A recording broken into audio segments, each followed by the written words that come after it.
Greater Hyderabad नगर निगम के चुनाव में बीजेपी को बम्पर जीत मिली है। 2016 में 4 सीट जीतने वाली बीजेपी ने इस बार के चुनाव में 48 सीटों पर परचम लहराया है।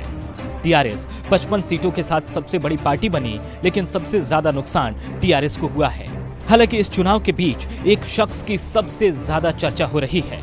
ये चर्चा पूरे हैदराबाद में है और वो इंसान है असदुद्दीन ओवैसी।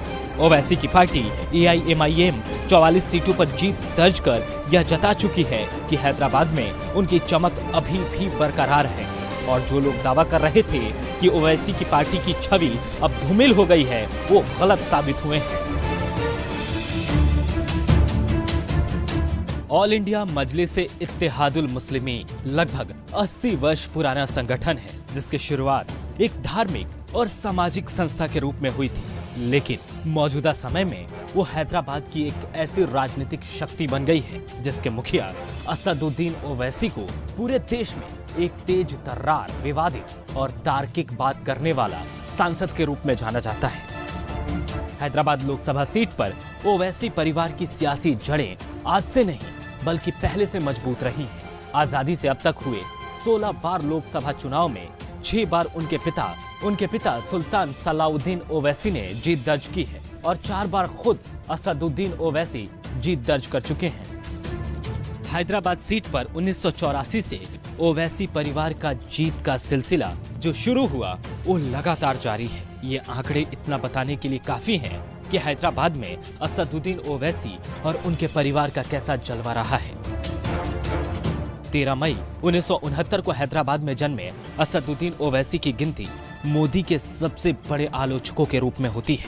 आंध्र प्रदेश के निजाम कॉलेज से स्नातक करने के बाद ओवैसी ने लंदन से वकालत की डिग्री हासिल की।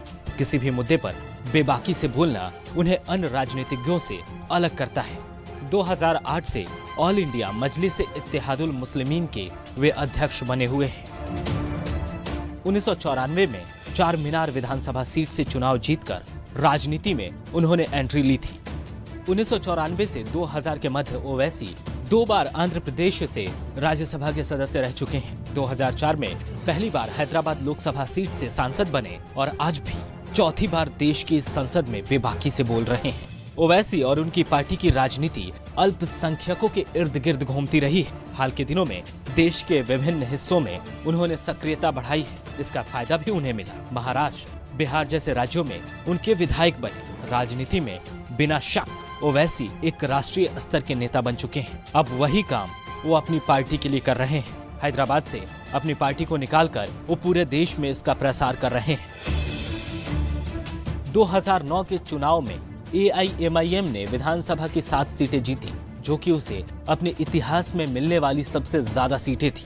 हाल ही में AIMIM ने महाराष्ट्र के नांदेड़ नगर पालिका में 11 सीटें जीतकर हलचल मचा दी थी। 2014 में मोदी लहर के बावजूद ओवैसी हैदराबाद सीट से 6 लाख से ज्यादा वोट हासिल करने में कामयाब रहे थे। ओवैसी भले ही अपनी पार्टी के इकलौते सांसद हों, लेकिन वो मुसलमानों की आवाज बनकर पूरे देश में अपनी राजनीतिक पहचान बना चुके हैं। अक्सर टीवी डिबेट में छाए रहने वाले ओवैसी पर मुस्लिम राजनीति करने का आरोप लगता रहा है। कई दफा उन्होंने ऐसे विवादित बयान भी दिए हैं जो एक सांसद को नहीं देना चाहिए। ओवैसी के प्रोफाइल को देखने के बाद कोई भी आदमी समझ सकता है कि इतना पढ़ा लिखा और साफगोई से बात करने वाला आदमी आखिर राजनीति में इतना विवादित क्यों है।